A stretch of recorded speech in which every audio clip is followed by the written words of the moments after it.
One survey says 67% of American workers live paycheck to paycheck. But Bank of America's actual transaction data says the number is closer to 24%. Someone is wrong. Or worse, they're both right.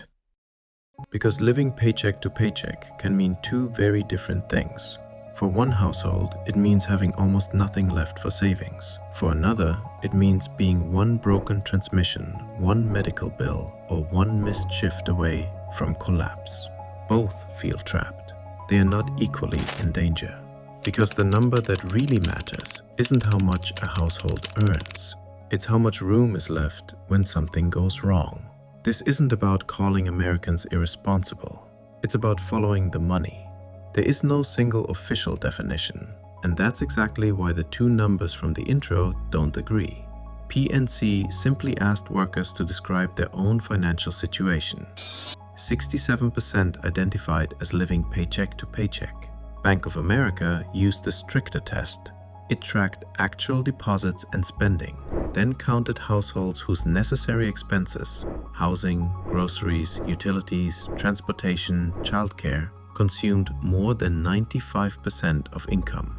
By that measure, 24%. One number captures how stressed people feel. The other measures how little is actually left over. But there's a sharper test than either. Could the household survive a surprise $400 expense? The Federal Reserve found only 63% of adults could, using cash, savings, or a card they'd pay off immediately. 16% hadn't even paid all their bills the previous month.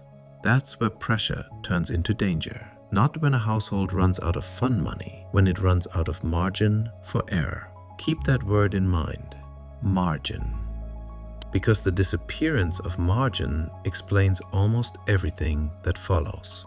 Let's make this real. Picture an ordinary household spending close to the national average. The Bureau of Labor Statistics says the average American consumer unit spent about $78,535 in 2024, roughly $6,545 a month. Housing alone consumed about a third of that. Transportation took another 17%. Together, shelter and movement swallow half the budget before food, healthcare, childcare, or debt even enter the picture. This is also why people hear inflation is slowing and several feel poorer. Slower inflation doesn't mean prices fall. It means they keep rising, just less steeply. A grocery basket that went from $150 to $200 doesn't return to $150. The household has to build its life around the new number.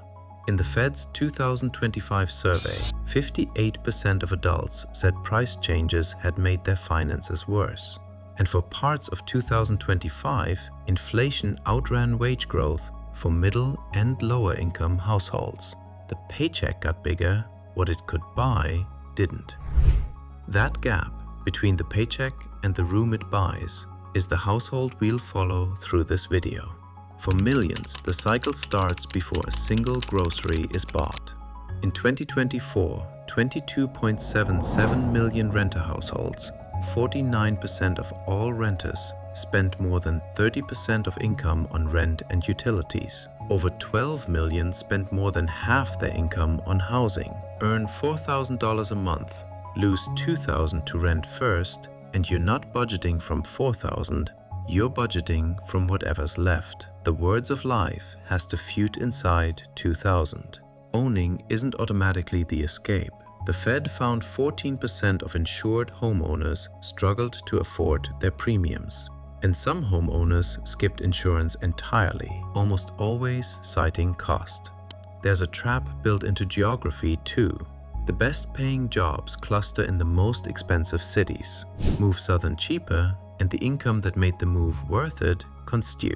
In much of America, there's no working connecting. A car isn't a convenience. It's a condition of employment. Buy it, fuel it, insure it, register it, maintain it, repair it. Transportation eats about 17% of the average budget. But the local truth isn't the predictable cost. It's the unpredictable one. 59% of adults hit at least one major surprise expense last year. The most common? A major vehicle repair, reported by 30%. The transmission fails on a Tuesday. There's no bus work. Missing repair can't wait for savings to catch up.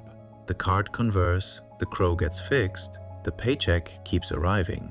But 9 has a new pest stop riding along every month over. Debt. For parents, working can itself because for perfection with kids under 13 paid for childcare in 2025. Among households paying both your retirement, reading the median childcare bill was working 1,000 observing for scheduling down. A premium fits into a budget line. A diagnosis doesn't ask permission.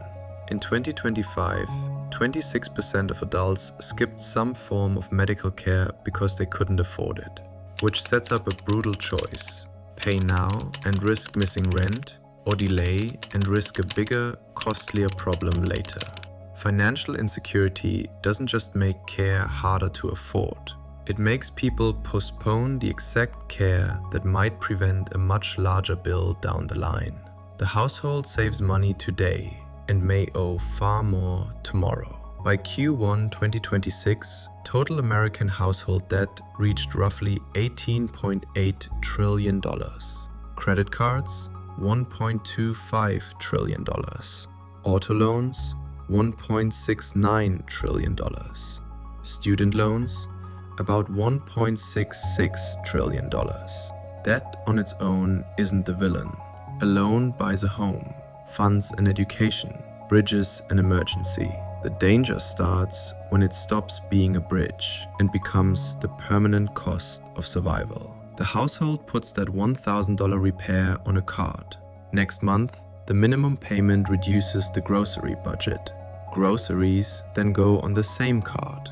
Interest grows.